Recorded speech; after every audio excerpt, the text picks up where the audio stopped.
So the World Cup final teams are out, and it's all about experience and experimentation. The experimentation from the Springboks, the experience from both of these teams. The All Blacks, the most experienced New Zealand team in a final ever. The Springboks, the most experienced South Africans ever, I think. And the experimentation is with the Springboks, a 7-1 split. 7 forwards, 1 back, poor Willie le Roux on the bench all by himself, but not a specialist scrum half. We've seen 7-1 from the Springboks before, but not without that specialist scrum half. I was desperately going through the team trying to work out who'd played scrum half before. I'd come to the conclusion it's probably Cheslin Kolbe's the best fit, and that was confirmed, but he's not a specialist. He doesn't play there regularly. Sure, he's played that sort of position in sevens, but not for a long time.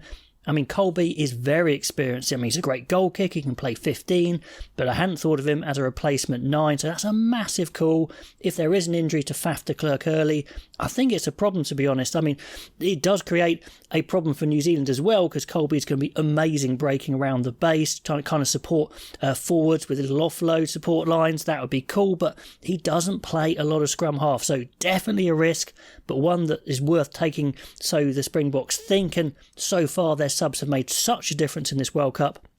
Who's to say it doesn't work again, but a very bold call indeed. But they'd have to shuffle an awful lot if there was a change to be made to the backs. Willie le Roux's very skillful, but really he's exclusively a 15, you would say. So he'd go to 15, then Willemse could go into 10, he could go into 12, you could shuffle around a bit. De Leande could go 13, I guess. I thought maybe they'd have Moody in that team. He's very inexperienced, so they've not gone for that. I mean, like I said, Kolbe could play 15, but it's going to be a shuffle. So ideally, they're going to want these backs going for a long time, and then maybe bring le Roux into 15 to give a bit more width and skill in that fullback position. But really, big risk, and I have said before, maybe Quagga Smith is the emergency back as well. So let's have a look at the Springboks team, because we're looking at it. Kitshoff and Benambi Malherbe, as expected. Mostert retains with Etzebeth. I was tempted to get RG Snyman on from the start, but I mean, they've pretty much got a replacement forward pack. I know there's only 7 forwards on the bench, but they're probably going to want to play Mbanambi for a long time anyway, so the other 7 can change. Free can go into the back row. Maybe they keep him back, I don't know, but they haven't so far.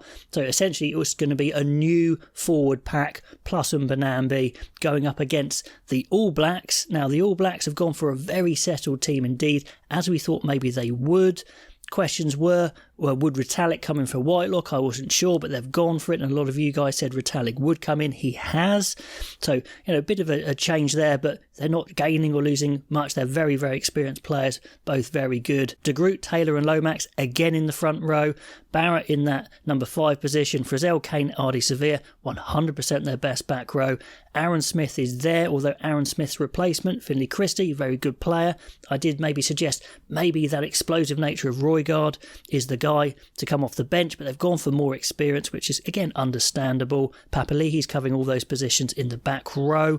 A little change on the bench as well. They've gone for a bit more experience in Nepu Laulala at the tight head replacement, so instead of Newell. So that's another call to experience. I wondered if they'd go for Dane Coles. That would be his last ever game for the All Blacks, but it's not. It's Takiahu. Damien McKenzie's on the bench covering 10 and 15, and Anton Leonard-Brown's been a very able substitute, probably coming onto the centres, but could play on the wing as well potentially, or Ioane onto the wing. Bowden Barrett could go to 15. So there's loads of cover in this All Blacks team. It's a safer team. I'm not saying that as a bad thing. It's a team they've been going with. It would have been unlikely that they changed everything at the last minute, so sticking with the 5-3, but they're going to be facing a potentially completely fresh Springboks pack. So later in the game, when the Springboks roll on those forwards, which they will probably en masse, maybe pre-planned, it's going to be very, very interesting to see if the All Blacks can cope with that new fresh set of forwards. I mean, that is the Springboks' strength, their strength in depth in the forwards, and they've gone for it. And they haven't even put a scrum half on the bench. Is a bold call. They're going to be hoping for things to go their way, but I think New Zealand are the favourites with most people, so maybe the Springboks rolling the dice a little bit. I don't know. Is this something they've thought about a lot? I don't know. It seems a bit risky to me. Do they need Willie le Roux on the bench? Could they have had a Reinach on the bench instead? That seems a bit more sensible, but hey, every call that Erasmus and Nina Bar's made so far has paid off. Is this one more? Who's going to be the greatest team in World Cup history? We've got two fantastic experienced sides going to go at it on Saturday. It's going to be awesome. Comments below on these teams, and I'll catch you next time.